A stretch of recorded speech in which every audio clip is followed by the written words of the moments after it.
Assalamualaikum warahmatullahi wabarakatuh. Waalaikumsalam warahmatullahi wabarakatuh. Innal hamdalillah nahmaduhu wa nasta'inuhu wa nastaghfiruh wa na'udzu billahi min shururi anfusina wa min sayyiati a'malina may yahdihillahu fala mudilla lahu wa may yudlilhu fala hadiyalah. Asyhadu an la ilaha illallah wahdahu la syarika lah wa asyhadu anna Muhammadan abduhu wa rasuluh. Allahumma salli wa sallim ala sayyidina Muhammadin wa ala alihi wa ashabihi wa man tabi'ahum bi ihsanin ila yaumiddin. Waqalahu ta'ala fil Qur'anil azim, a'udzu billahi minasyaitonir rajim. Bismillahirrahmanirrahim. Ya ayuhan nasu taqu rabbakumul ladzi khalaqakum min nafsin wahidah wa khalaqa minha zawjaha wa bassa minhuma rijalan katsiran wan nisaa wattaqullaha alladzi tasaaluna bihi wal arham innallaha kana 'alaikum raqiba. Ya ayyuhalladzina amanu ittaqullaha wa qulu qawlan sadida yuslih lakum a'malakum wa yaghfir lakum dhunubakum wa may yuti'illaha wa rasulahu faqad faza fawzan 'azima. Ya ayyuhalladzina amanu ittaqullaha haqqa tuqatih wa la tamutunna illa wa antum muslimun. Shadaqallahul adzim. Amma ba'd. Alhamdulillahirabbil alamin. Segala puji bagi Allah Subhanahu wa taala azza wa jalla. Pada kesempatan malam yang penuh barakah ini, alhamdulillah kita semua diberikan kesempatan untuk bisa hadir dalam majelis ilmu ini dengan artinya berarti kita masih diberikan kehidupan, ya, masih diberikan kesempurnaan, kelengkapan anggota tubuh, punya mata, punya telinga, punya hati. Yang kita pergunakan adalah untuk mengikuti pengajian majelis-majelis ilmu yang insya Allah banyak keberkahan di dalamnya. Sehingga semoga Allah Subhanahu wa taala terus memberikan kepada kita limpahan nikmat ini, ya.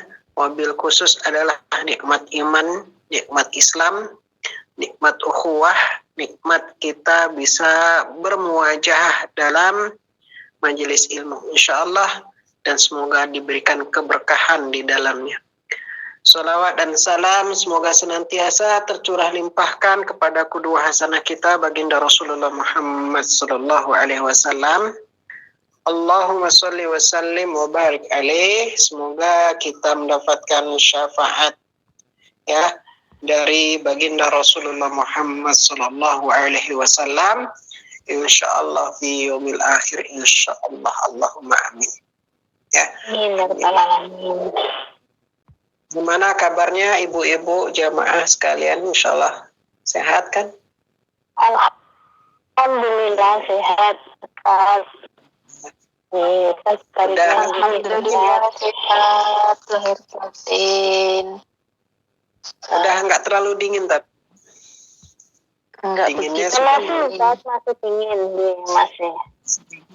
masih dingin. Oke, alhamdulillah. Hari ini siang tadi itu tanggal 16 Rajab, ya. Siang tadi itu kalau dalam penanggalan itu tanggal 16 Rajab. Jadi suatu hal yang unik hari ini adalah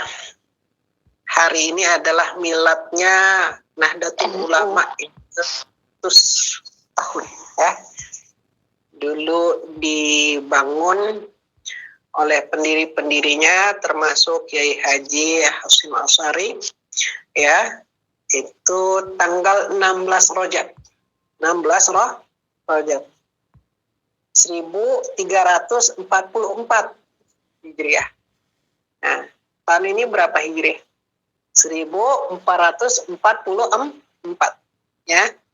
Jadi 1444 dikurangi 1344 sama dengan 100, ya. Itu artinya 100 tahun Komariah, bukan Syamsiah, ya. Bukan penanggalan kalender Masehi, bukan.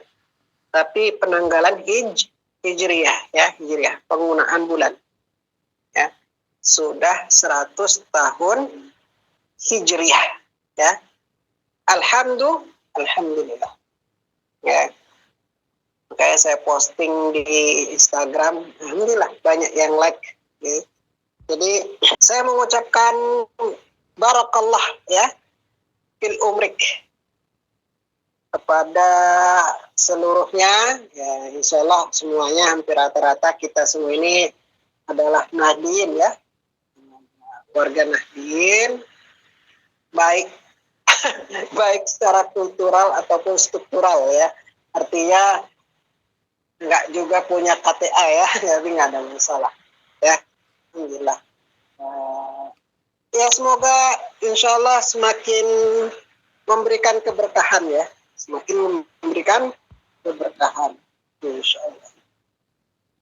Dulu Nahdlatul Ulama itu berjalan bersama dengan kakaknya yang udah lebih dahulu hadir, yaitu adalah Muhammadiyah. Ya. Jadi kalau NU itu punya kakak, namanya Muhammadiyah, ya. Jadi yang lebih dahulu lahir itu Muhammadiyah, ya.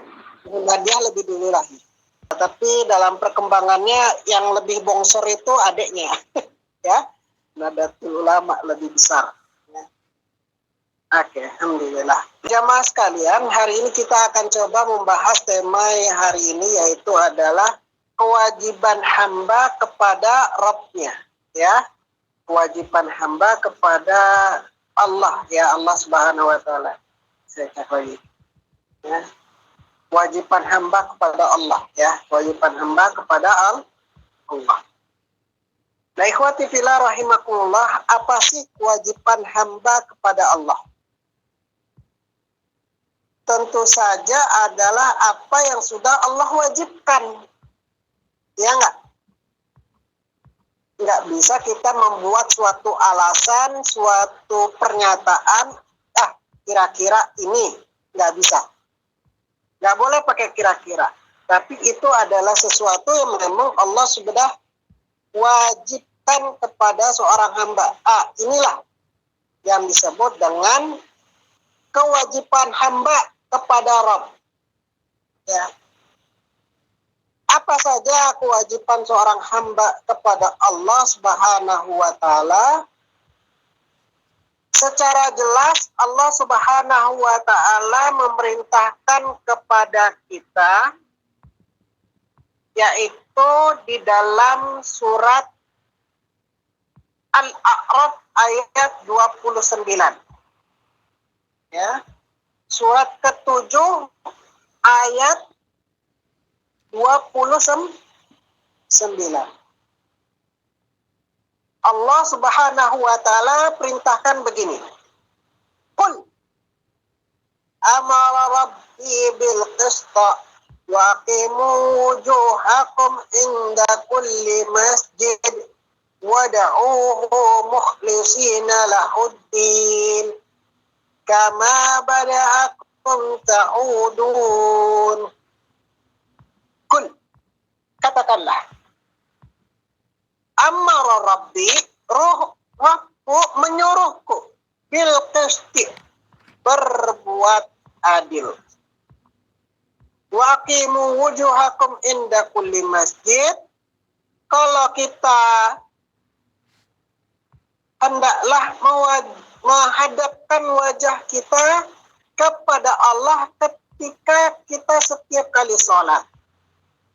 Wada'uhu mukhlisina lahuddin. Menyembahlah kepada Dia, hu itu dinisabkan kepada Allah. Wada'uhu mukhlisina lahuddin. Dengan cara mengikhlaskan dalam peribadatan hanya kepada Allah.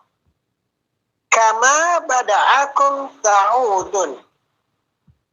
Kamu akan dikembalikan kepadanya sebagaimana kamu diciptakan terlebih dahulu. Dulunya, ya, semula. Jadi jamaah sekalian, bapak-bapak, ibu-ibu, ketika ada perintah kul, itu artinya, hei Muhammad, katakan ini kepada umatmu. Itu artinya suatu hal yang disuruh. Sama ada perintah kul, ya, katakanlah kul, ya. Kul in kuntum tuhibbunallah fattabi'uni. Katakanlah Muhammad, katakan ini kepada umatmu. Kalau kalian mencintai Allah, ikutilah aku.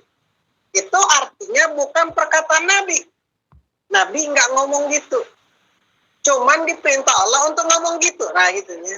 Kalau kalian cinta pada Allah, maka disuruh Allah ikuti aku. Jadi secara tidak langsung menyuruh untuk ikutilah Nabi, ikutilah Rasul, wahai umat Islam. Sama, ini juga begitu. Kul, perintah Allah kepada Nabi. Supaya apa? Supaya kita hamba ikut apa yang diperintahkan dalam pernyataan itu. Yaitu apa?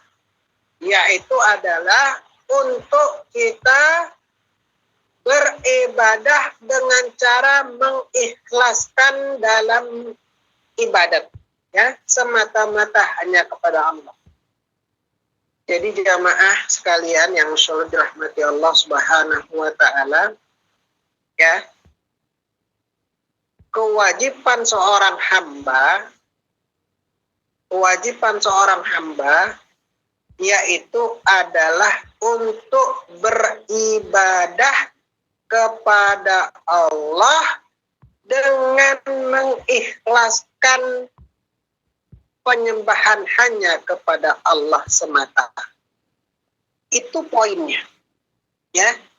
Itu poinnya. Jadi kalau ada apa yang disuruh, poinnya ini.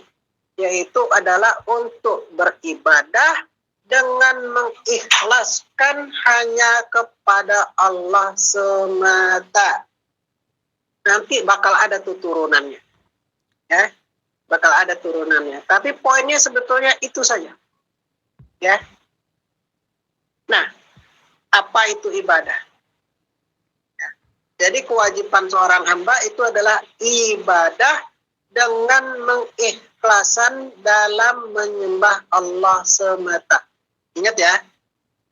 Jadi apa kewajiban manusia itu? Apa jamaah kewajiban seorang hamba kepada Allah? Coba diulang biar paham. Apa kewajiban seorang hamba kepada Allah? Yaitu adalah beribadah kepada Allah. Ya, dengan mengikhlaskan. Diulang lagi. Ya. Beribadah dengan mengikhlaskan dalam beribadah dengan mengikhlaskan dalam menyembah Allah semata. Oke, ya. Terima kasih. Biar masuk ya, biar masuk. Jadi jangan sampai salah. Ya. Jadi itu kewajibannya. Beribadah dengan mengikhlaskan. Jadi harus ada kata ikhlas. Nah, apa itu ibadah? Ya, ibadah itu adalah menunaikan segala sesuatunya itu adalah untuk sebagai seorang hamba. Kita menghamba, ya. Itu adalah ibadah. Jadi seorang abdi, ya, abdi, ya, ibadah ubudnya. Ubudiyah artinya penghambaan. Nah, kira-kira gitu. Jadi kalau ada seseorang tuan, ada hambanya, ya. Nah, jadi Rabb itu adalah tuan, raja, apa ya istilah? Raja di raja, ya. Rajanya para raja, ya. Nah, kita itu adalah hamba. Jadi ibadah itu adalah bentuk penghambaan sebetulnya. Jadi diulang-ulang aja. Ya. ibadah itu adalah dari kata ubudiyah, ya, penghambaan, ya, ubudiyah, penghambaan dari seorang abdi. Nah, kita ini abdi, ya. Kalau ada nama Abdullah, Abdurrahman, nah itu ibadah. Asal katanya sama, alif, ba, dal.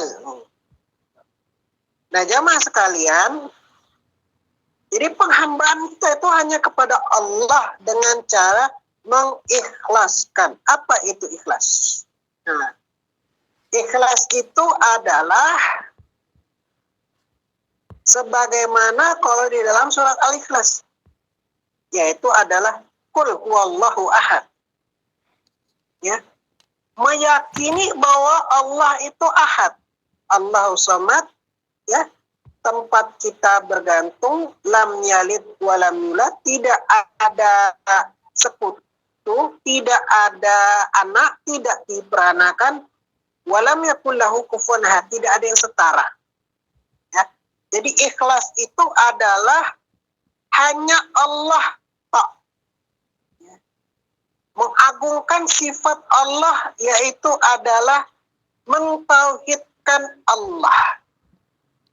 Maka dalam ilmu tauhid, nanti ilmu tauhid itu, pembagian tauhid itu dibagi dalam 3 jenis. Ada namanya tauhid rububiyah, ada namanya tauhid yaitu uluhiyah, ada tauhid namanya tauhid asma wa sifat. Ya, dalam kajian ilmu tauhid seorang aswaja ahli sunnah wal jamaah itu dibagi 3. Ya, jadi kalau sebagai seorang ahli sunnah wal jamaah, ilmu tauhid itu nanti ada 3, yaitu adalah rububiyah, uluhiyah, dan juga asma wa sifat. Rububiyah itu apa? Rububiyah itu yaitu mengesahkan Allah dalam perbuatannya. Contohnya adalah Allah itu maha mencipta. Mencipta. Jadi perbuatan Allah, memberikan rezeki, yang menghidupkan, yang mematikan, yang mengatur. Rob itu sesuatu yang punya kekuatan yang maha dahsyat. Ya, mengatur alam semesta, memberikan manfaat, mendatangkan mudarat, yang mampu menyembuhkan, yang mampu mengabulkan dosa. Nah, itu namanya Rabb. Yang mampu yang lain sebagainya. Ya. Itu yang disebut dengan meyakini Allah Subhanahu wa taala esa dalam perbuatan-perbuatan Allah. Ya. Paham ya? Sehingga dalam keesaan dalam perbuatan Allah itu, Allah nggak butuh penolong dalam menciptakan kekuasaannya, kerajaannya. Nggak butuh sekutu dalam mencipta, dalam menjaga, dalam mengatur, nggak butuh. Ya, nggak butuh. Nah, kebalikannya, kalau makhluk itu justru sangat membutuhkan, sangat bergantung kepada Rabb. Ya. Nah, tapi kalau Allah nggak butuh apapun dari makhluk, itu yang disebut dengan tauhid rububiyah. Jadi mengakui bahwa Allah itu tak butuh apapun dari makhluk.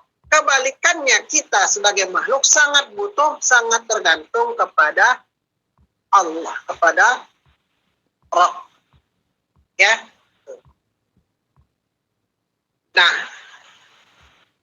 yang mengingkarinya itu biasanya dari kalangan ateis. Ateis itu adalah orang yang ngaku nggak punya Tuhan. Oh, Tuhan itu nggak ada. Nah, itu kalangan ateis. Kalau orang jahiliyah bagaimana? Orang jahiliyah secara tidak sadar dia sebetulnya ini ada pengakuan juga bahwa dunia ini ada yang menciptakan. Orang jahiliyah itu dulu. Ya. Ya. Oh, pasti ada yang menciptakan. Nah, kalau orang ateis kan nggak ada yang percaya. Orang ateis itu nggak percaya, oh dunia ini ada yang menciptakan. Tapi kalau jahiliyah, dunia ini ada yang menciptakan, dunia ini ada yang mengatur. Ya. Makanya kalau kita mengkontra orang Buddha itu gampang benar dengan ilmu ini. Orang Buddha. Orang Buddha. Tahu orang Buddha ya? Orang Buddha, orang Hindu. Kalau Tuhannya orang Buddha, agama Buddha, siapa Tuhan mereka? Si Buddha kan? Kalau gitu tanya, Tuhanmu itu siapa sih? Nah, tanya awalannya gitu. Tanya, Tuhan siapa? Buddha, si Buddha. Siddhartha Gautama. Nah, baru tuh kita masuk tanyanya. Kalau gitu, di mana Buddha lahir? Oh, Buddha lahir di India. Buddha lahir di India. Pertanyaan, kalau gitu siapa yang menciptakan India? Nah, gitu ya. Siapa yang menciptakan bumi di mana dia lahir? Siapakah yang menciptakan ibunya? Siapakah yang menciptakan ketika itu alam semesta ketika Buddha dilahirkan? Nah, kan untuk dia. Pasti ada sesuatu yang lebih hebat daripada si Buddha. Ya, orang jahiliyah juga gitu. Ya. Nah, ikhwati fillah rahimakumullah, maka kalau dalam surat Az-Zariyat ayat 56 itu, wa ma khalaqtul jinna wal insa illa liya'budun. Ya. Tidaklah aku menciptakan jin dan manusia kecuali untuk beribadah kepadaku. Liya'budun. Tadi saya katakan ibadah itu apa? Penghambaan. Jadi seluruh jin dan manusia itu tujuannya adalah untuk ibadah, menghamba kepada Allah Subhanahu wa Ta'ala. Ya. Jadi kalau orang misalnya yang lain, secara tidak langsung dia ada sedikit pengakuan bahwa dunia ini sebetulnya ada yang menciptakan. Nah, cuma belum ketemu. Kalau tiga ini nggak tuntas. Ya. Nah, baru ada namanya tauhid uluhiyah. Tauhid uluhiyah. Apa itu? Nah, baru tauhid uluhiyah, ya, ilahi, yaitu mengesahkan Allah dalam amal ibadah. Oh, itu kan dalam mengesahkan Allah tadi yang rububiyah dalam perbuatan Allah itu kan. Kok ini dalam amal ibadah. Baru tuh mengesahkan Allah dalam amal ibadah, maka dikenal juga namanya tauhid ubudiyah. Boleh disebut dengan tauhid uluhiyah, boleh disebut tauhid ubudiyah, boleh. Ya. Nah, ibadah itu apa? Penghambaan. Tapi bukan hanya penghambaan, tapi lebih kepada gini apa ya? Segala sesuatu yang menghambakan kepada Allah untuk melakukan apa yang dicintai dan diridhoi oleh Allah. Ya. Baik itu sifatnya itu adalah perbuatan ataupun perkataan. Ya. Pertanyaan bagaimana kita mengetahui kalau sesuatu dicintai atau diridhoi? Kan gitu. Ya. Yaitu kalau Allah memerintahkan perbuatan, nah pasti itu perbuatan itu dicintai. Itu. Kalau kita disuruh, diperintahkan melakukan perbuatan tertentu, maka perbuatan itu pasti dicintai, pasti diridhoi. Contoh, apa sih perbuatan yang diperintah sehingga jadi dicintai ataupun diridhoi? Yaitu banyak ya. Sholat, puasa, zakat, haji ya. Kita disuruh berdoa, kita suruh tawakal. Kita disuruh untuk istighosah, kita disuruh untuk silaturahim, kita disuruh untuk berbakti kepada orang tua, dan lain sebagainya. Ya. Maka itu semua wajib mengesahkan Allah dalam semua ibadah, yaitu tadi mengikhlaskan hanya untuk Allah semata. Jadi kita itu hanya melakukan itu hanya karena adalah untuk mencari balasan dari Allah, ya, dan juga semuanya itu adalah untuk mencari ridha Allah, ya, tuh. Karena apa ya ikhwati fillah rahimakumullah, Ya, kita itu diperintahkan inna sholati wa nusuki wa mahyaya wa mamati lillahi rabbil alamin. Kan gitu. Ya, sesungguhnya hidupku, matiku, ibadahku, sholatku, zakatku, hajiku dan lain sebagainya lillahi rabbil alamin. Hanyalah untuk Allah. Ya, untuk Allah. Sehingga ini yang harus jadi patokan adalah mengikhlaskan hanya kepada Allah semata, hanya kepada Allah semata. Ya. Kalau misalnya tidak kepada Allah, dipertujukannya tidak kepada Allah, maka perbuatan itu menjadi perbuatan yang salah, bahkan berdosa. Doa misalnya, doa tapi doanya bukan kepada Allah, maka doanya kemudian ditolak. Ya, misalnya doa tapi dia mencampurkan doanya minta kepada, ya kalau orang Kristen misalnya, mohon maaf ya, Tuhan Yesus, itu nggak boleh.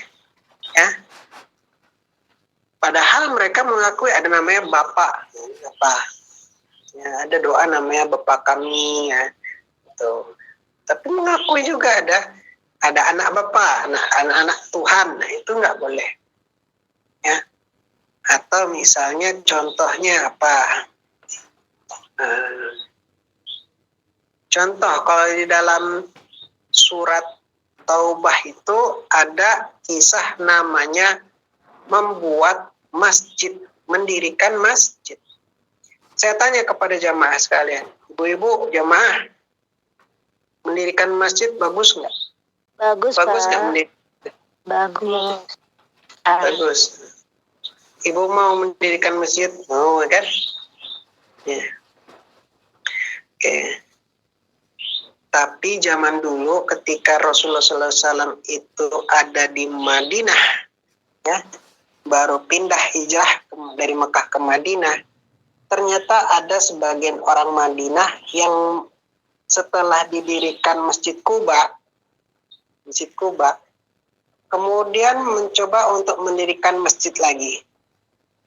Ya, tapi masjidnya fisiknya udah nggak ada, sekarang nggak ada. Itu dikasahkan sebetulnya di dalam surat At-Taubah. Ya.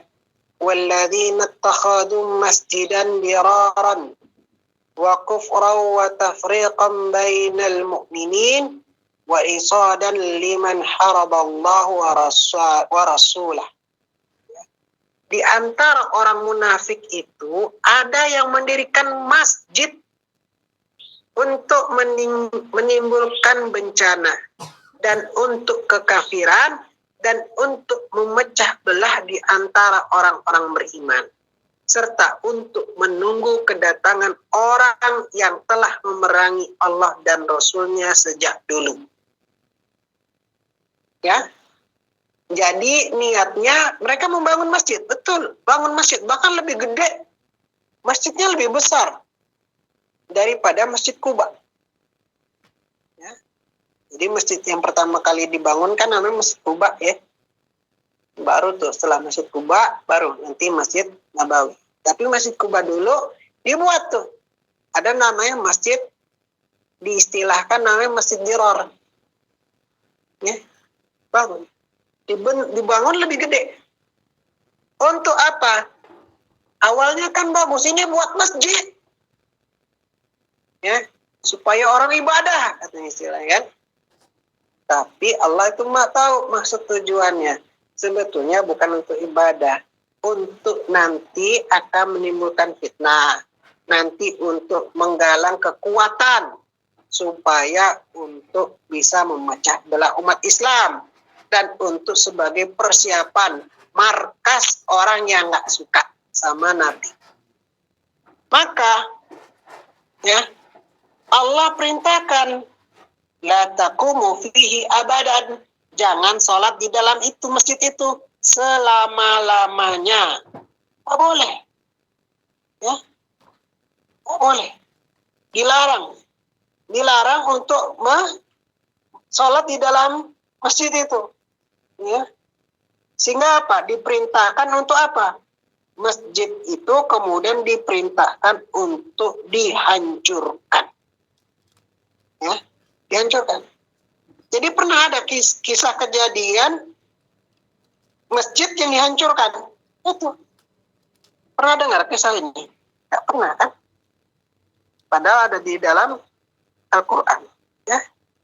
Diperintahkan untuk di bangunan itu kemudian dihancurkan. Ya. Dimusnahkan. Maka bangunan itu udah nggak ada lagi sekarang. Di mana tempatnya itu nggak ada lagi. Tapi dulu ada. Namanya masjid, tapi niatnya ikhlas tidak ini? Pertanyaannya ikhlas atau enggak? Dia kan berbuat ibadah kan? Tujuannya untuk ibadah kan? Mendirikan masjid itu ibadah. Tapi ikhlas enggak? Ayo jamaah. Ikhlas enggak ini? Semata-mata untuk cari ridha Allah atau tidak ini? Percaya nggak dengan kisah saya ini? Jangan-jangan nggak percaya. Kalau nggak percaya buka Quran deh. Jadi ada kisah itu. Cuma banyak nggak diceritain. Percaya, Ustaz. Ya. Kalau nggak percaya buka Quran. Ya. Jadi ada namanya Masjid Diror. Ya, diistilahkan itu orang nggak menyebut pokoknya masjid aja. Cuma diistilahkan Masjid Diror. Ya. Tuh. Maka disuruh untuk dihancurkan. Bangunannya udah nggak ada sekarang. Ya, bangunannya udah nggak ada. Itu artinya beribadah, tapi ikhlas nggak dia? Membuat bangunan itu ikhlas nggak? Untuk mencari ridha Allah atau untuk apa itu? Ya. Enggak kan? Jadi amal perbuatan yang tidak ikhlas ditolak. Ya, ditolak. Atau misalnya untuk kepentingan main sinetron, sholat. Pernah nggak lihat orang non-Islam, muslimah, bukan non-muslimah, ya, pakai jilbab jadi cantik, sholat. Kelihatannya sholat di dalam tayangan sinetron atau movie. Pernah nggak ada? Pernah lihat? Pernah nonton ayat-ayat cinta? Pernah.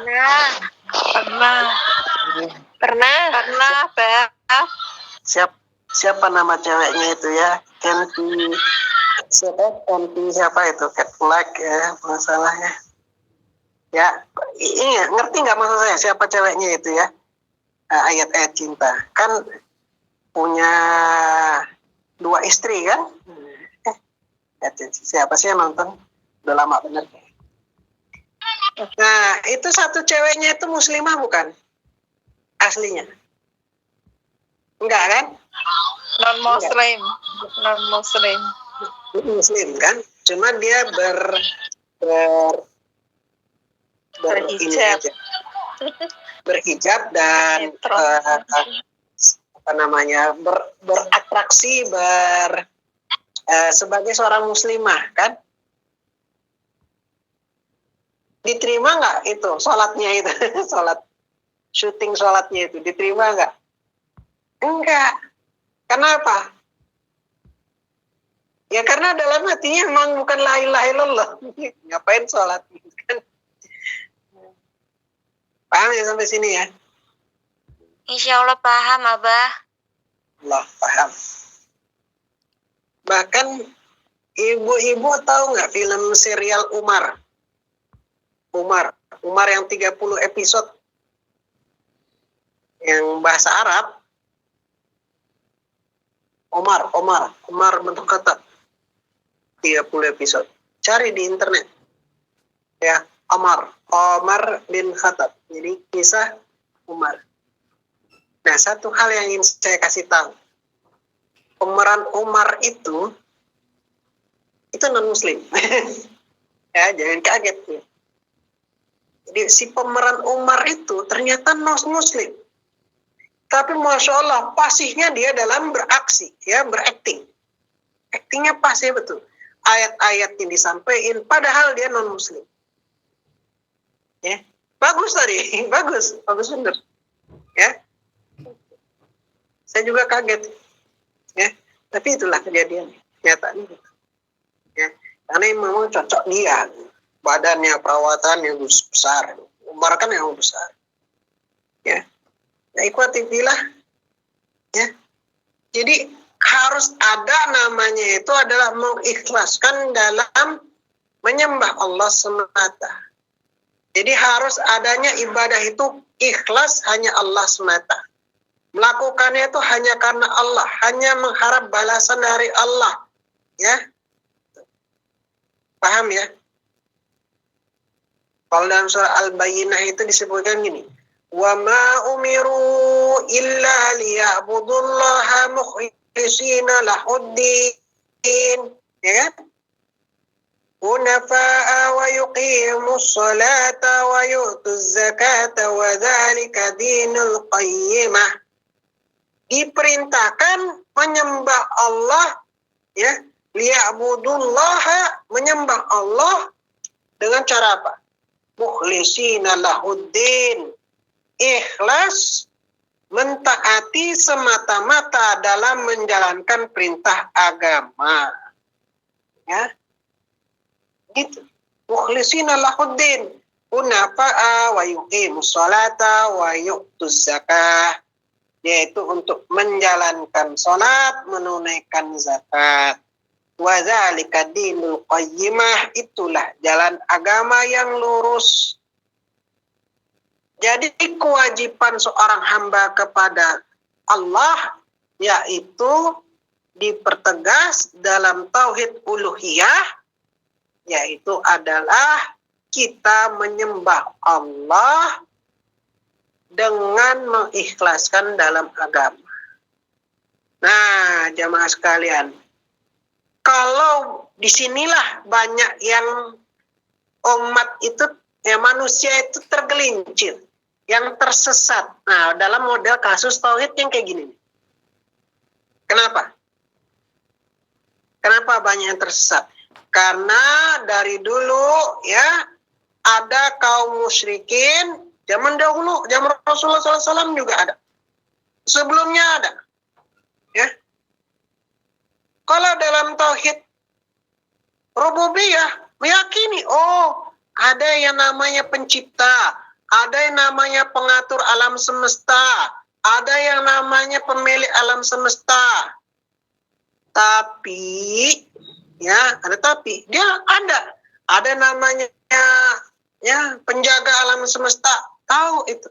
Tapi dalam peribadahan dia kemudian mengambil perantara, ada yang menjadikan sekutu dalam ibadah kepada Allah.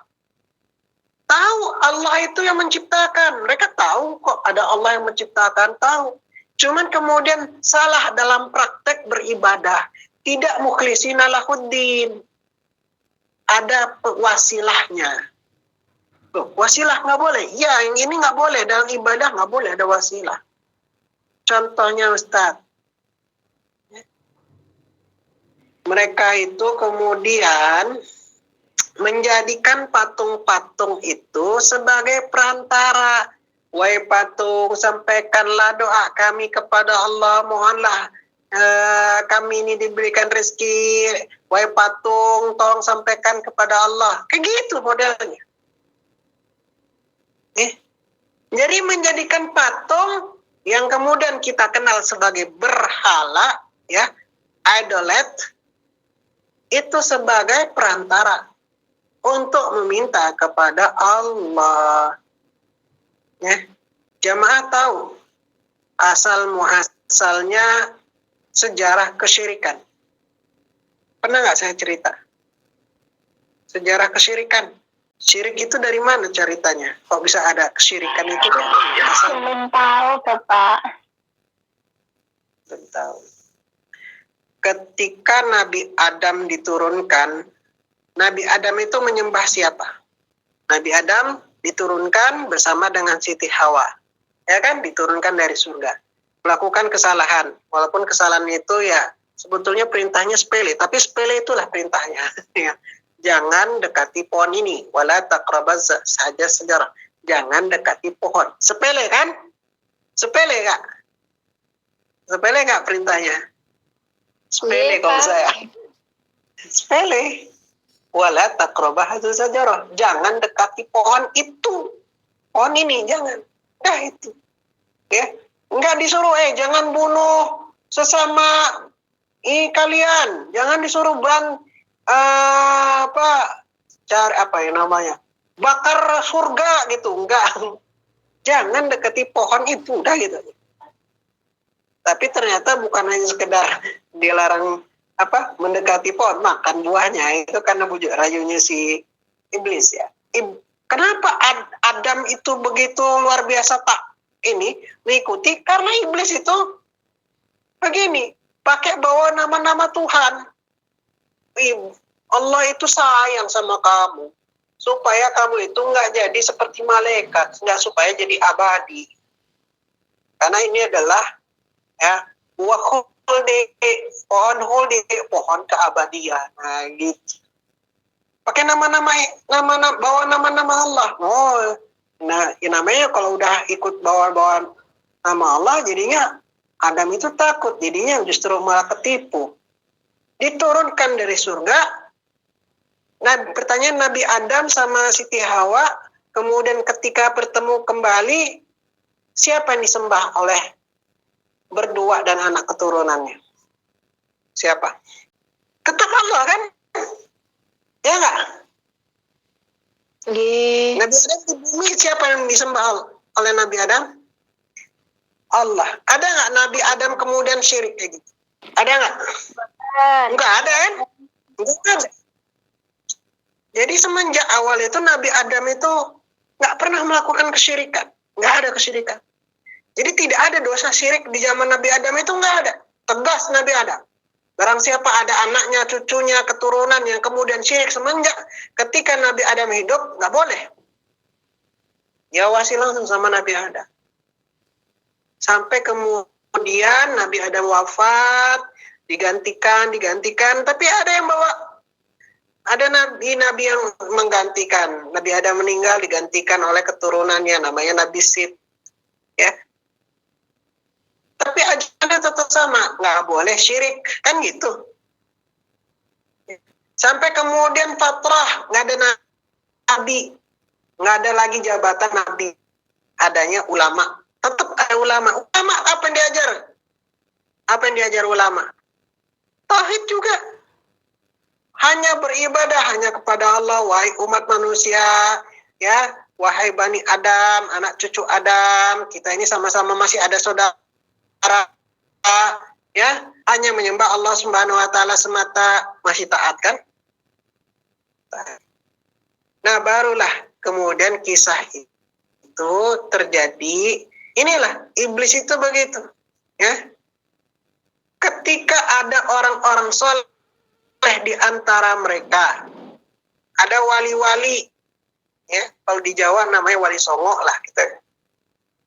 Ada orang soleh di antara mereka itu ada lima orang soleh. Siapa 5 orang soleh itu? Disebutkan dalam surat Nuh, surat ke-71. 71. Ya, dibuka nanti ya. Wa qalu la tazarunna alihatakum wa la tazaruna wala suwa'an wala yaghusa wa ya'uqa wa nasra. Tiba-tiba iblis menjelma di antara mereka menjadi manusia. Iblis menyerupai manusia. Orang soleh 5-5-nya barusan mati. Ya, janganlah kita itu melupakan jasa mereka. Nama orang soleh itu Wat, Suwa, Yagus, Ya'uq, Nasran. Mereka itu orang soleh, jangan lupakan jasa mereka. Ayo kita buat kuburnya supaya bentuk penghormatan kepada mereka. Bagus nggak rayuan iblis? Nyama. Ayo kita baguskan kuburnya supaya bentuk penghormatan kepada mereka orang soleh 5 ini. Bagus nggak? Bagus nggak kira-kira rayuannya Iblis? Hah? Bagus. Ayo kita Rakyat maut. sebagai bentuk penghormatan kepada mereka. Bagus nggak? Bagus. Nanti selang tujuan. Iya. Selang berapa lama balik lagi. Udah bagus kan? Manusia. Mereka ini orang-orang soleh. Doanya itu mustajabah. Kalau kita itu berdoa kepada Allah lewat perantara wasilah mereka, doa kita itu akan mustajabah. Jadi kalau berdoa, wahai Allah lewat perantara Wat, Suwa, Yaok, Yagus, Nasran, terimalah persembahan kami ini. Begitu cara doanya, nanti doanya akan lebih mustajabah. Gitu. Itu kali kedua gitu. Iblis datang kayak gitu. Ya. Mengajarkan umat manusia cara kemudian untuk berdoa kepada Allah tapi lewat wasilah. Wasilah kuburan orang soleh. Ya. Orang-orang ngikut. Orang-orang ngikut nggak? Ngikut. Oh, masukan yang bagus ini. Kayaknya doa saya bisa lebih bagus nih, jadinya lebih mustajabah nih. Ya. Menghilang. Dah berapa lama umat itu kemudian ngikutin anjurannya si iblis. Mereka berdoa kepada Allah, ada yang bawa persembahan, korban-korban, tapi kemudian berdoa kepada Allah tapi lewat si kubur-kubur itu, 5 kubur itu. Nah, datang lagi iblis. Ya. Kan tadi yang pertama apa? Bentuk penghormatan, kedua bentuk doa kepada Allah tapi lewat wasilah. Oke, sekarang ketiga. Umat manusia, mereka ini orang soleh. Kalau kalian berdoa kepada Allah, di samping juga berdoa kepada Allah ini, untuk orang ini, itulah yang terbaik. Nah, gitu. Jadi menjadikan yang statusnya orang soleh itu sebagai berhala. Kayak kita buatkan patung untuk mengingat jasa mereka. Gitu, jemaah. Sehingga kemudian lambat laut kemudian patung-patung itulah yang disembah. Ya. Kuburan berpatung itu yang disembah. Itulah kemudian nanti dari 5 itu nanti kemudian beranak pinak. Ada yang model ya nanti muncul lagi. Gitu. Sama ketika kasusnya Nabi Ibrahim, ya. Kasus Nabi Ibrahim juga sama gitu. Madinah itu Mekah ya. Mekah itu kan pure, suci, ya, suci. Nanti juga kayak gitu tuh, Mekah itu banyaknya berhala itu bagaimana caranya? Ya itu tadi karena ada orang soleh yang kemudian dipatungkan yang kemudian nanti lambat laun malah jadi disembah. Nah modelnya sama. Nah itu kisahnya, ya, kisah kesyirikan. Nah inilah yang jadi masalah. Tauhid uluhiyah, tauhid ubudiyah itu. Ya. Jadi kita ini kewajiban kita itu adalah beribadah kepada Allah dengan ikhlas, memurnikan. Nggak boleh ada namanya beribadah tapi dengan cara kayak model tadi. Lewat perantara, itu yang nggak boleh. Ya. Jadi jamaah sekalian itu nggak boleh. Misalnya, contohnya, kalau zaman dulu itu ada namanya dukun ponari.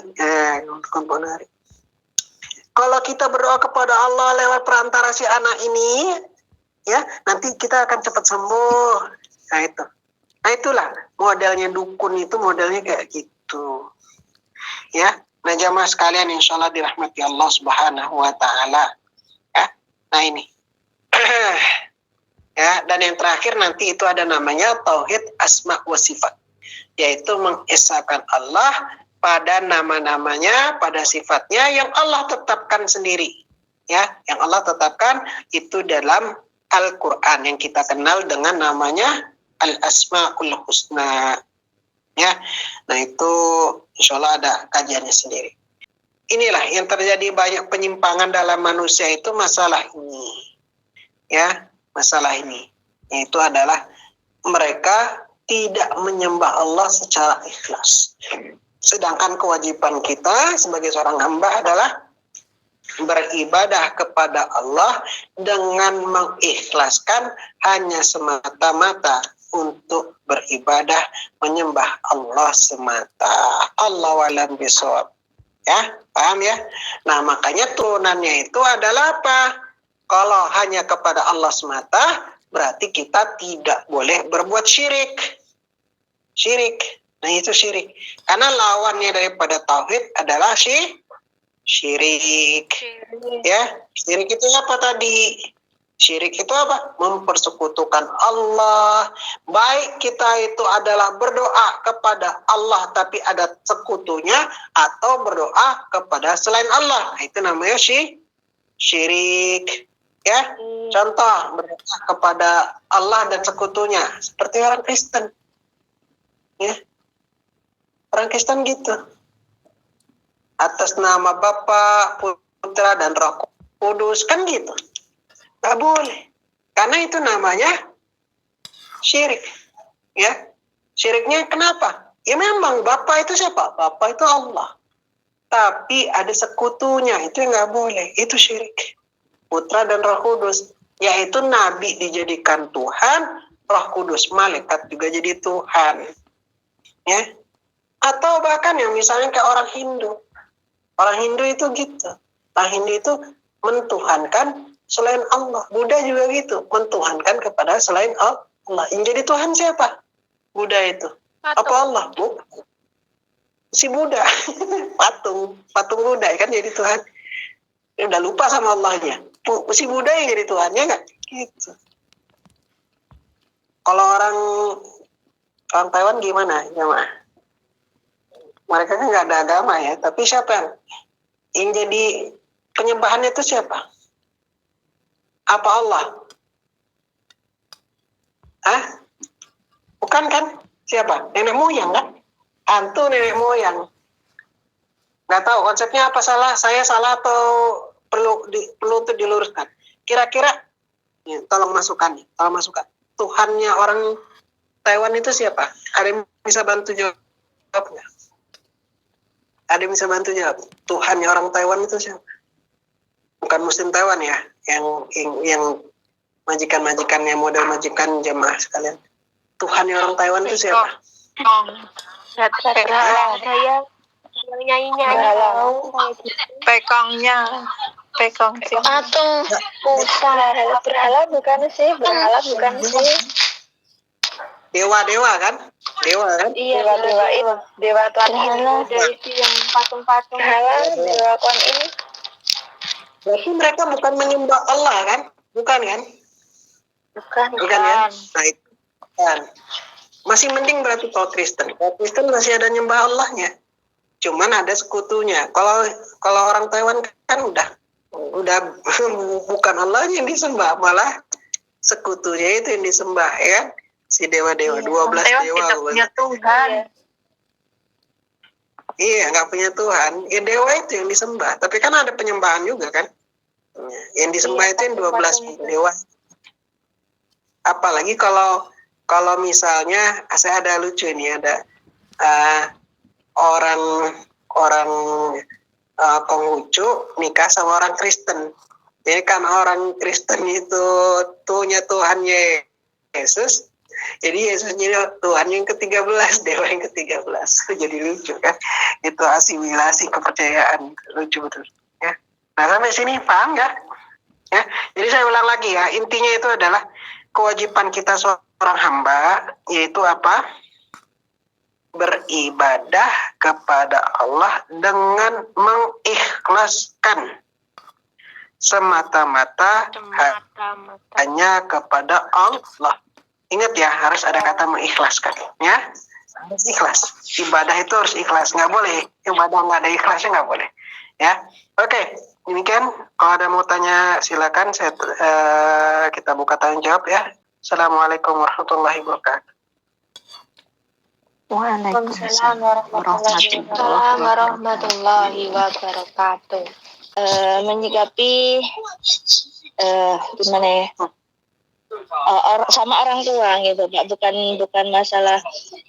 masalah marah dan tidak marahnya, tapi karena memang lagi tidak enak badan. Nah, mengabaikan tasawuf orang tua niku apakah termasuk durhaka sama orang tuanya, Bapak? Karena benar-benar nggak enak badan, terus tolong orang tua tuh ada nelpon, terus saya tuh diemin aja karena memang udah capek, udah pengen istirahat gitu, nggak saya balas SMS pun, intinya saya abaikan gitu. Apakah itu termasuk mengabaikan orang tua atau termasuk anak yang durhaka gitu, mengabaikan orang tuanya gitu? Mohon jawabannya gitu, Pak. Terima kasih sebelumnya, mohon maaf lahir batin. Assalamualaikum warahmatullahi wabarakatuh.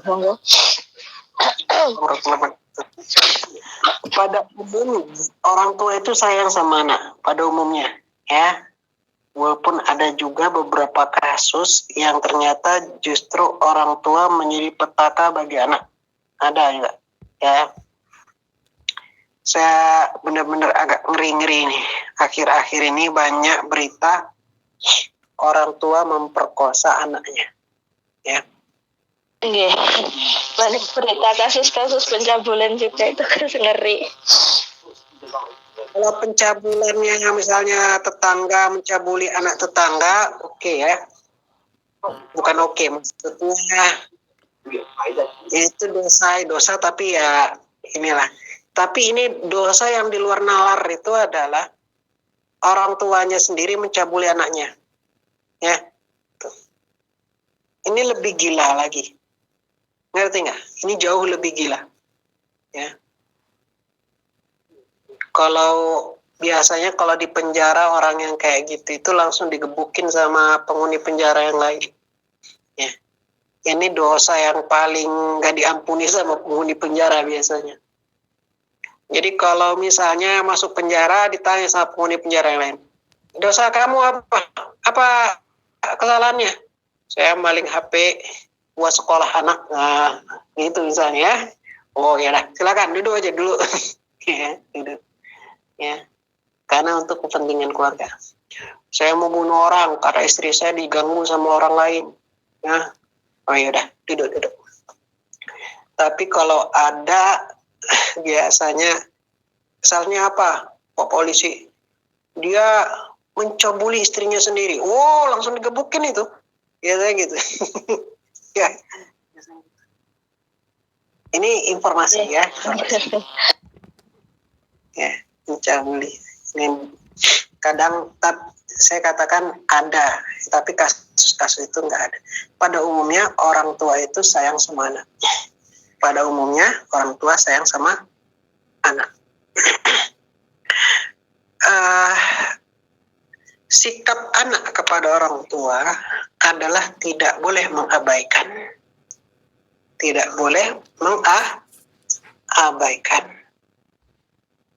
Sehingga perkataan yang menyakitkan, ya, walaupun kecil saja, ya, kecil saja, atau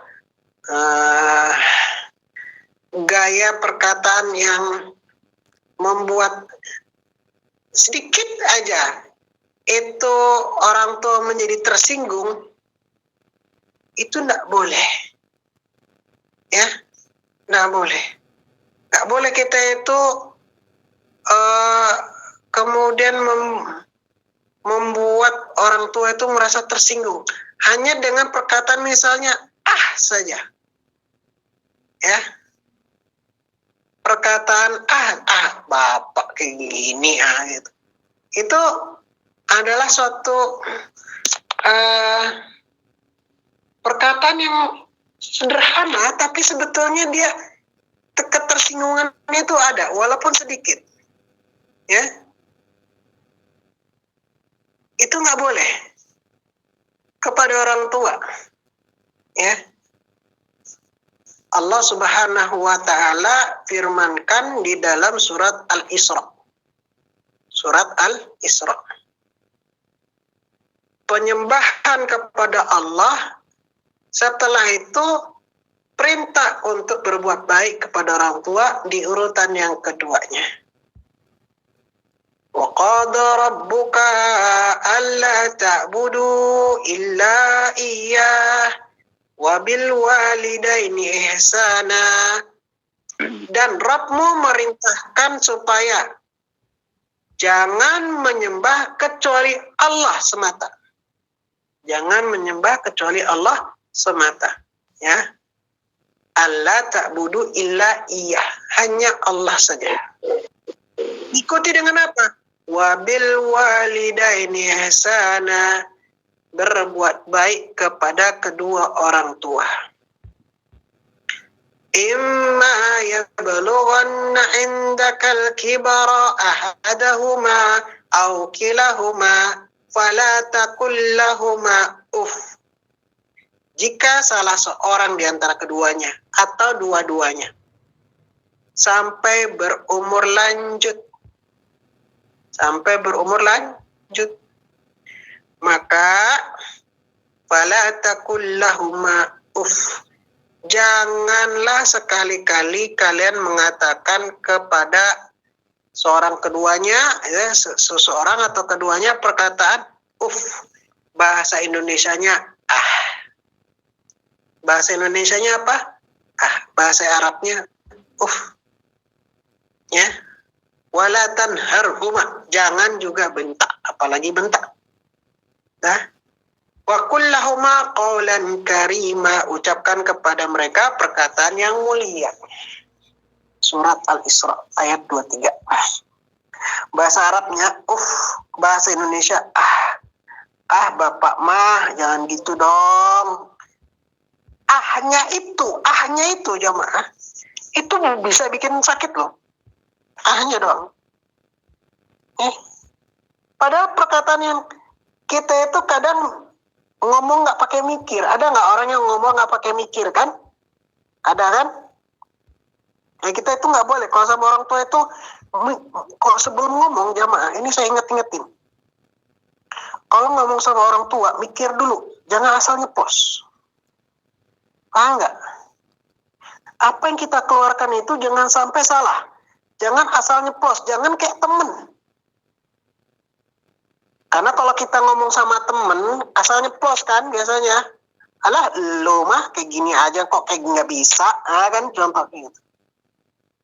Tapi sama orang tua nggak boleh kita itu ngomong asal nyeplos kayak dianggap temen. Nggak boleh.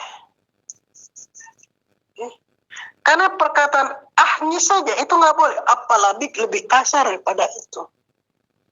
Itu bisa membuat sakit perasaan. Walaupun dia dimaafkan. Tapi ini aja nggak boleh. Dalam Quran itu nggak boleh. Kalau ada larangan, jangan kalian mengatakan ya. Fala taqul lahuma uff, nggak boleh katakan uff, itu nggak boleh.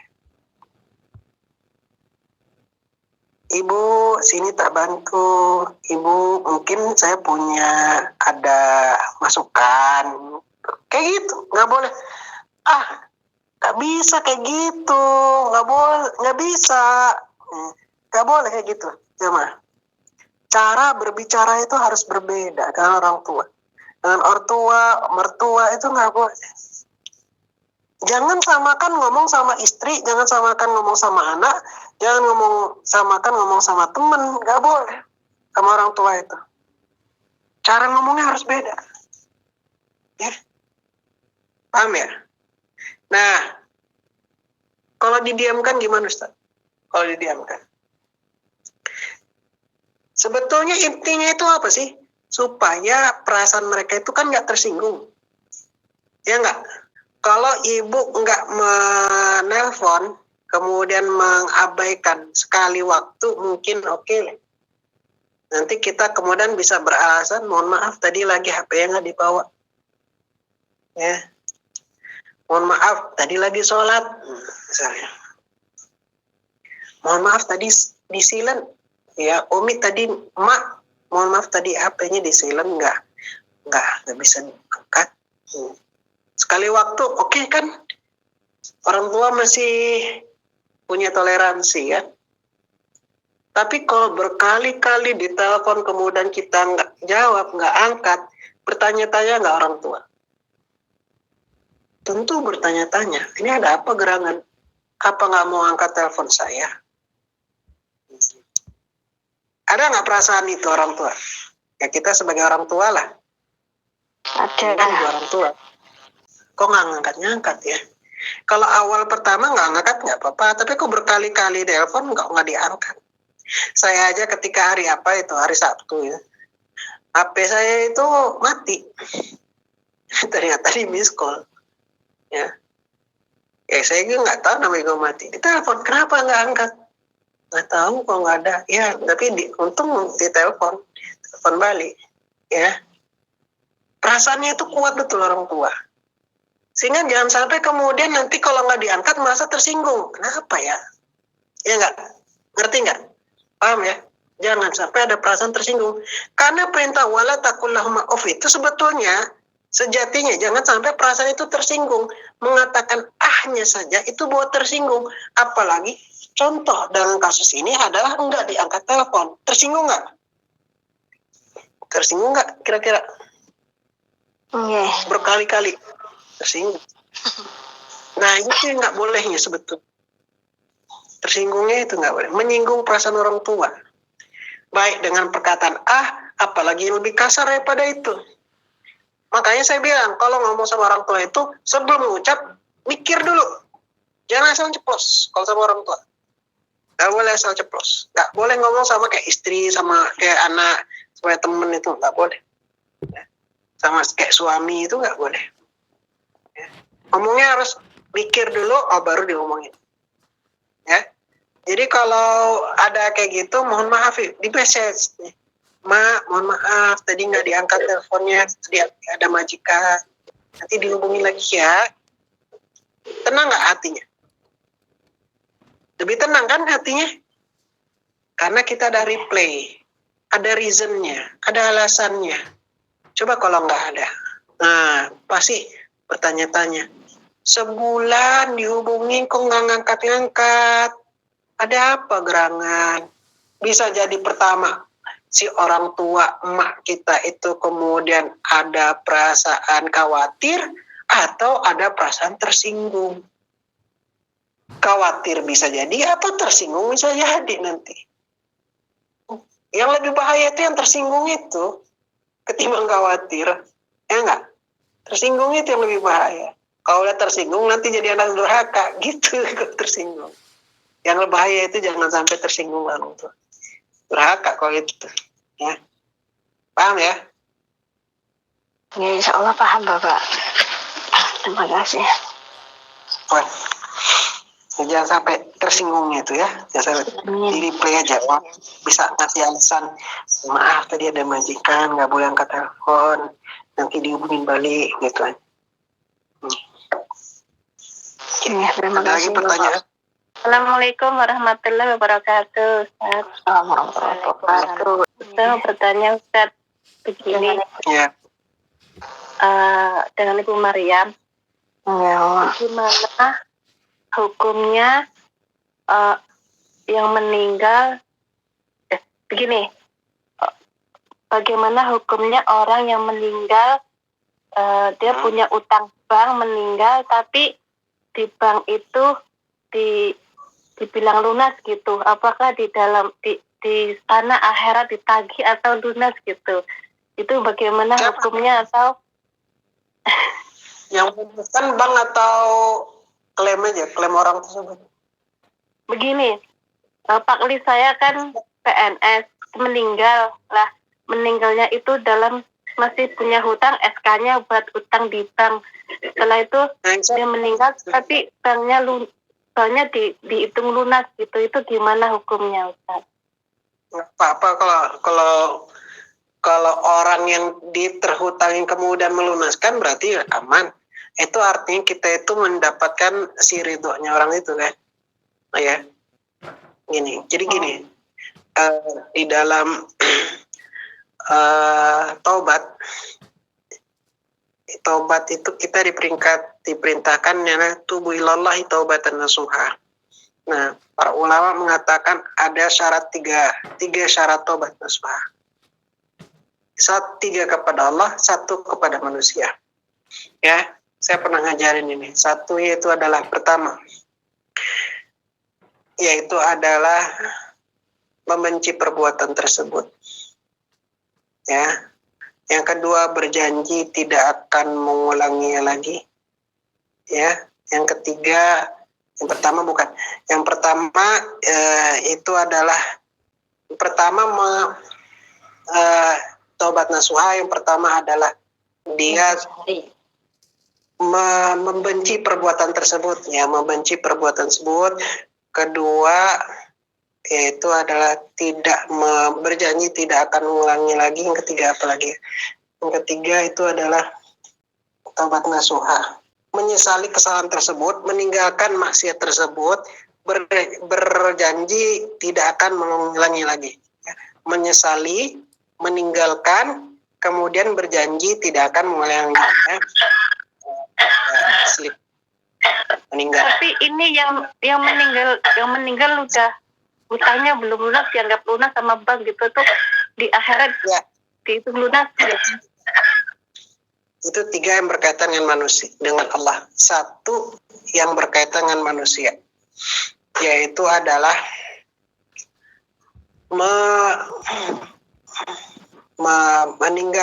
mengembalikan hak-hak manusia yang dizalimi. Ya, mengembalikan hak. Kalau misalnya kehormatan dikembalikan kehormatannya, kalau keuangan dikembalikan.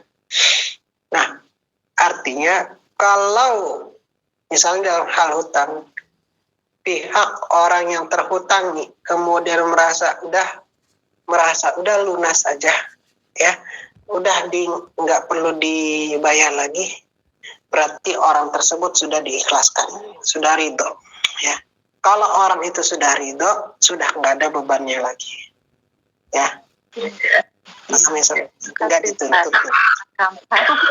Takutnya nanti di sana masih dipakai, kan kasihan.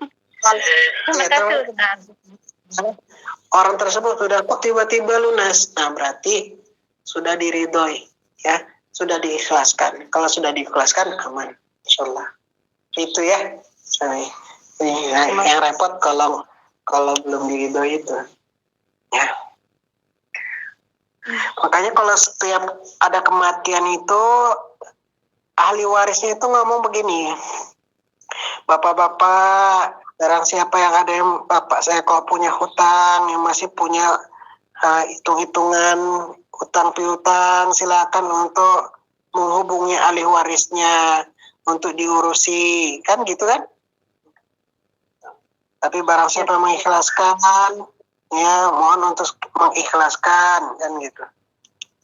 Ya siapa tahu ada misalnya si bapaknya hutang ke warung beli rokok misalnya 1 bungkus, ternyata belum dibayar, ya enggak? Bisa enggak? Ya, bisa jadi, ya kan?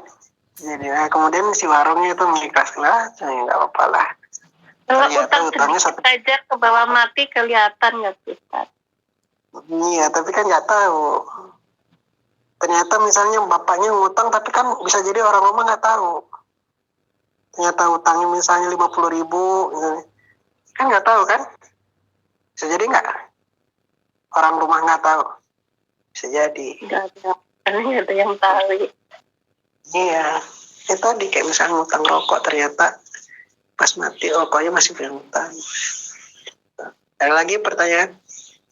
Maaf Ustadz, saya mau bertanya. Di sini saya kan menjaga orang tua ya. Seandainya orang tua yang kita jaga itu, saya kan posisi juga di Thailand ya ini, meninggal terus kita itu kan sudah terbiasa sebagai seorang muslim mengucapkan innalillahi gitu kan.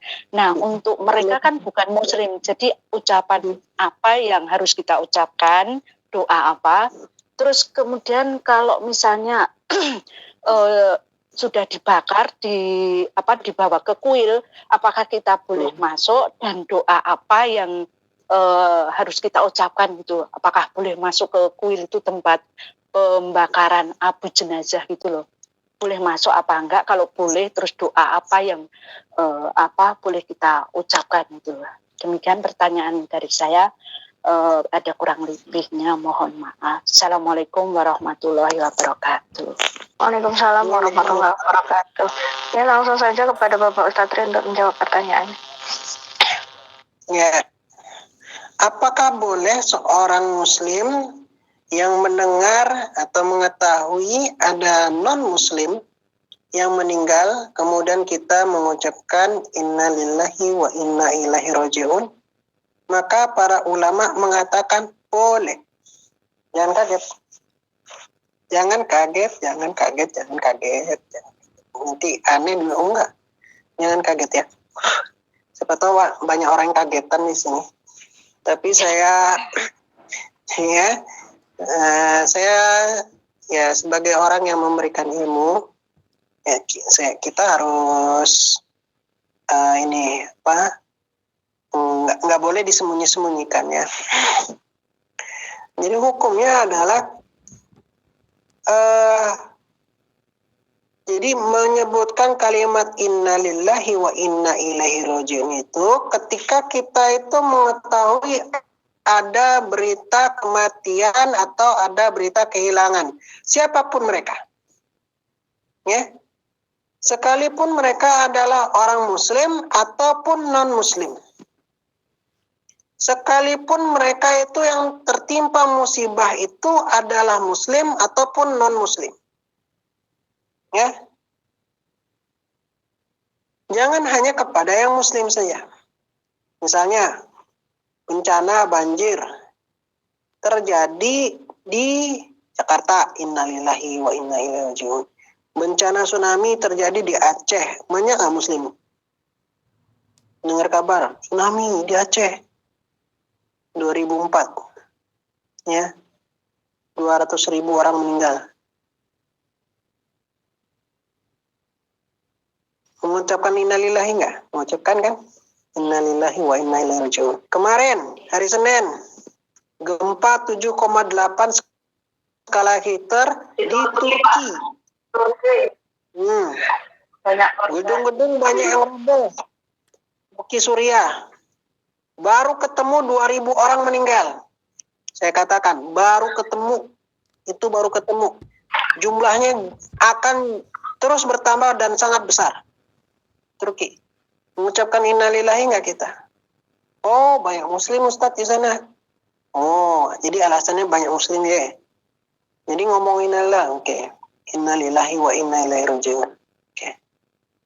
Kalau misalnya terjadi di Yunani, di Afrika, bagian tengah yang kan banyak non-muslim. Atau di Prancis, bagaimana? Yunani, saya di Yunani loh, Pak Tri, saya di Yunani loh. Yunani. Ya. Yunani loh. Ya, Yunani. Maka jamaah, perintah Allah untuk mengatakan innalillahi wa inna ilaihi raji'un itu sebetulnya tidak pandang bulu. Enggak pandang bulu. Ya. Jadi perintah Allah itu menurut para ulama, kalau kita melihat ada kebencana, ada kematian, maka ucapkanlah innalillahi wa inna ilaihi raji'un. Karena kehilangan harta, nyawa, buah-buahan, kan, ketakutan, maka katakan innalillahi wa inna ilaihi raji'un. Kalau Akong yang kita jaga meninggal, ada temennya Akong yang meninggal, boleh nggak kita mengucapkan innalillahi wa inna ilaihi raji'un? Ulama mengatakan boleh, ya. Mohon yang tukang kagetan jangan sampai kaget, ya, jangan sampai kaget ini. Maka jawabannya adalah jamaah boleh, ya, boleh.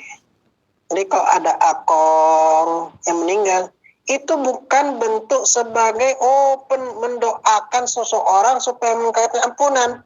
Enggak. Itu bukan untuk orang itu.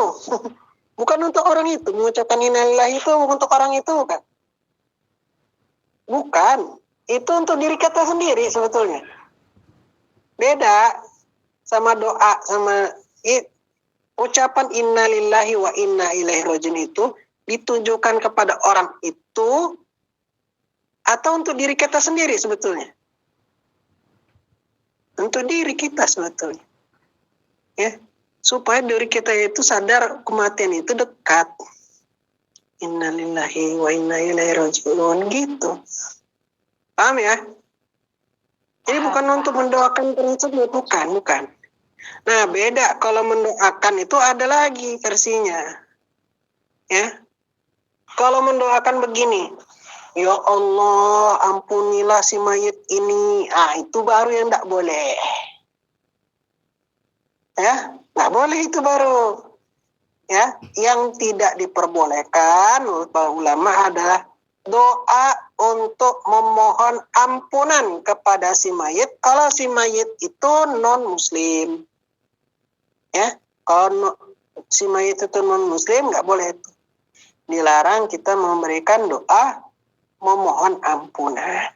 Tapi kalau mengatakan innalillahi wa inna ilaihi rajiun, karena itu sebetulnya sejatinya bukan doa untuk si mayit, tapi ada doa yang diuntukkan untuk diri kita sendiri, maka nggak ada masalah. Innalillahi wa inna ilaihi rajiun. Ada nggak untuk si mayit? Wahai Allah, ampuni orang itu. Ada nggak? Enggak kan? Apa arti innalillahi wa inna ilaihi rajiun?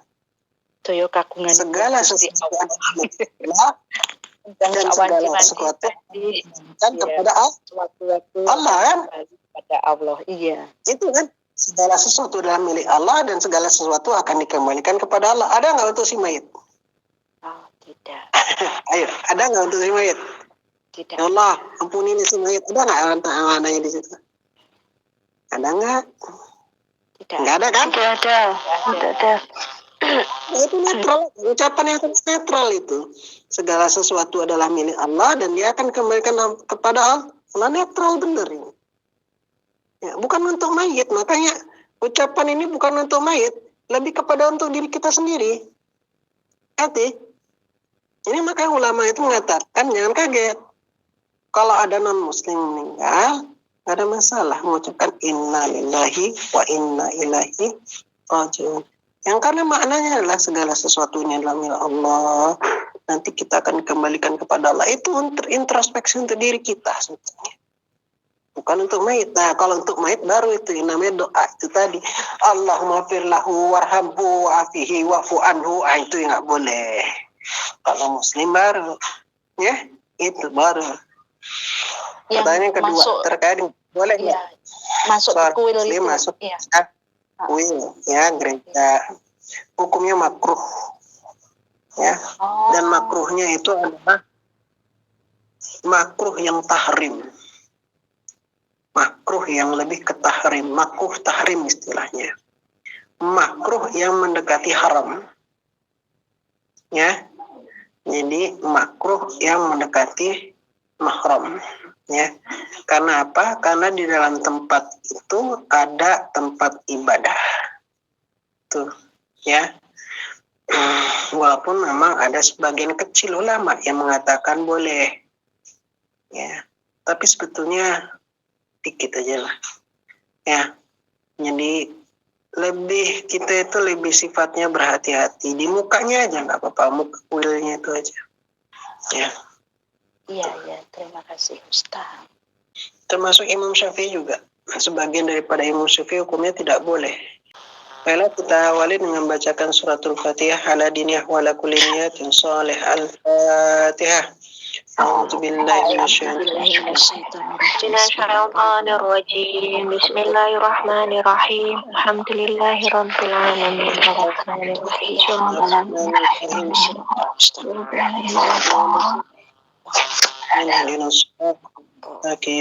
صراط الذين أنعمت عليهم غير المغضوب عليهم ولا الضالين آمين.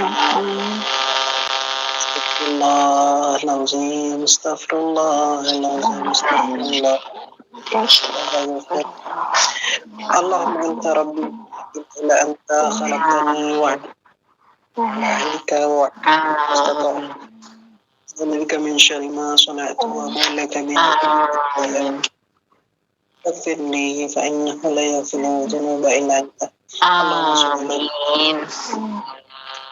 على سيدنا إبراهيم وبارك على سيدنا محمد وعلى سيدنا إبراهيم وعلى سيدنا إبراهيم في العالمين إنك حميد مجيد الحمد لله رب العالمين حمدا وعافيا لما هو مزيدا ربنا لك ما ينبغي لجلال وجهك وعظيم سلطانك اللهم إنا نسألك سلامة في الدين وعافية في الجسد وزيادة في العلم وبركة في الرزق وتوبة قبل موت ورحمة عند موت بعد موت اللهم هون في سكرات الموت ونجاة من العفو عند الحساب ربنا ظلمنا أنفسنا تغفر لنا وترحمنا لنكونن من الخاسرين ربنا لا تؤاخذنا إن نسينا أو أخطأنا ربنا ولا تحمل علينا إصرا كما حملته على الذين من قبلنا ربنا ولا تحملنا ما لا طاقة لنا به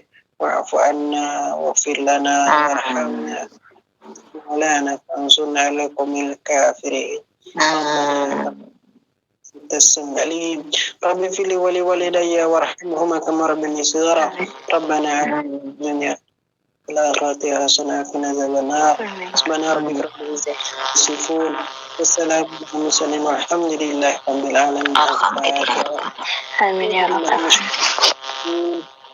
بسم الله الرحمن الرحيم الحمد لله رب العالمين مالك يوم الدين إياك نعبد ونستعين اهدنا الصراط المستقيم صراط الذين أنعمت عليهم غير المغضوب عليهم ولا الضالين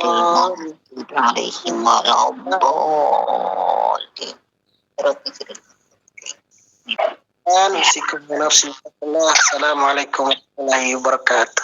Waalaikumsalam warahmatullahi wabarakatuh.